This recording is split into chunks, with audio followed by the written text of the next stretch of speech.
Hello दोस्तों, कैसे हैं आप सब लोग। आशा करती हूँ अच्छे होंगे। हमारी आज की कहानी का नाम है आफत।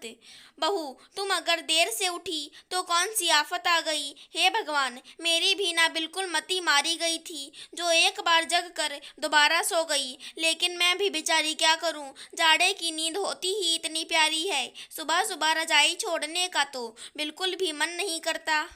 लेकिन अब अपने ऊपर झल्लाने से क्या फायदा आरती। अब तो उठने में देर हो ही गई। अब तो भगवान ही बचाए। आरती अपने ऊपर ही मन बड़बड़ा रही थी, क्योंकि देरी से सोकर उठने के कारण वो हाथों को बहुत जल्दी जल्दी चलाने की कोशिश कर रही थी। एक तो वैसे भी देरी के कारण हड़बड़ाहट, और ऊपर से कड़ाके की ठंड, और हाथ पांव भी नहीं चल रहे। जल्दबाजी में एक सामान उठाती और चार गिरते। अचानक तेल की कांच की शीशी हाथ से छूटी। शीशी तो फूटी ही फूटी, साथ में वहीं रखा चाय के लिए दूध का गिलास भी लुढ़क गया। हे भगवान, मेरी तो कुछ समझ में ही नहीं आ रहा। इसको तेल की शीशी को भी अभी गिरना था। एक तो वैसे भी देर, अब घंटा भर इसको पोछो। ऊपर से अब चाय कैसे बनाऊंगी, क्योंकि दूध वाले भैया तो देर से आएंगे।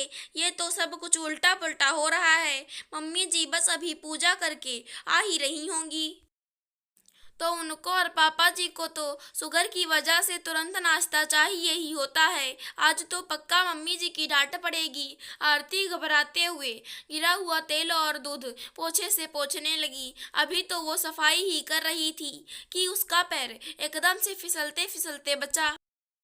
उसने बड़ी मुश्किल से खुद को संभाला। बहू, क्यों इतना हड़बड़ा रही हो। आराम से काम करो। जरा सा उठने में देर ही तो हो गई ना। कोई आफत थोड़े ना आ गई। ये तो कभी कभी होता रहता है, और खास कर जाड़े के दिनों में तो और भी। सुबह नींद जल्दी नहीं खुलती। अब इस तरह ज्यादा हड़बड़ाओगी तो और ज्यादा काम बिगड़ेगा, और जरूर कुछ ना कुछ उल्टा पुल्टा होता रहेगा। तभी गोमती जी शीशी और गिलास की आवाज सुनकर पूजा छोड़कर बाहर आईं, और आरती को इतना हड़बड़ाकर परेशान होते हुए देखकर बोली, सॉरी मम्मी जी, आज सचमुच बहुत देर हो गई। अभी तक तो आप लोगों का नाश्ता भी नहीं बन पाया। महेश भी तैयार होकर आते ही होंगे। उनका लंच भी तैयार करना है। शुक्र है कि बच्चे संडे की वजह से सो रहे हैं। आपने भी आवाज देकर नहीं जगाया। आरती खुद देर से उठने के कारण शर्मिंदा थी।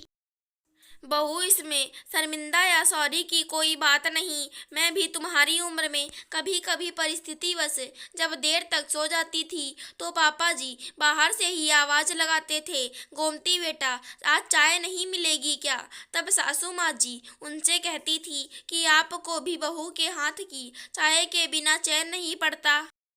अरे वो रात को या तो खुद परेशान हो गई होगी, या रात को बच्चों ने परेशान किया होगा। आज मेरे ही हाथ की चाय पी लेना। लेकिन कभी भी उन्होंने हमारे देर से उठने पर तंज नहीं कसा। बेटा, हम सासों को अपनी बहू की परेशानी को तो समझना भी चाहिए। और फिर आजकल तो जाड़े के दिन है। अगर एक दिन देर हो भी गई तो इतना दुखी मत हो। मैं और पापा जी जरा देर से नाश्ता कर लेंगे, तो उतनी देर में कुछ बिगड़ नहीं जाएगा। महेश आज थोड़ी देर से दुकान चला जाएगा, और बच्चे तो संडे की वजह से आज देर से ही उठेंगे। लाओ, तुम्हारी जो हेल्प करनी हो वो मैं करवा दे रही हूँ। तुम हड़बड़ाओ मत, वरना वही कहावत चरितार्थ हो जाएगी कि पहले हड़बड़, फिर गड़बड़, और फिर बड़बड़। गोमती बहुत प्यार से आरती को समझाते हुए बोली, लेकिन मम्मी जी, चाय के लिए दूध कहाँ से आएगा। आरती फिर से परेशान होकर बोली, आज सब लोग ब्लैक टी पी लेंगे, क्योंकि ब्लैक टी वैसे भी सेहत के लिए फायदेमंद होती है। गोमती जी अपनी बातों से आरती को बिल्कुल शांत कर दिया था।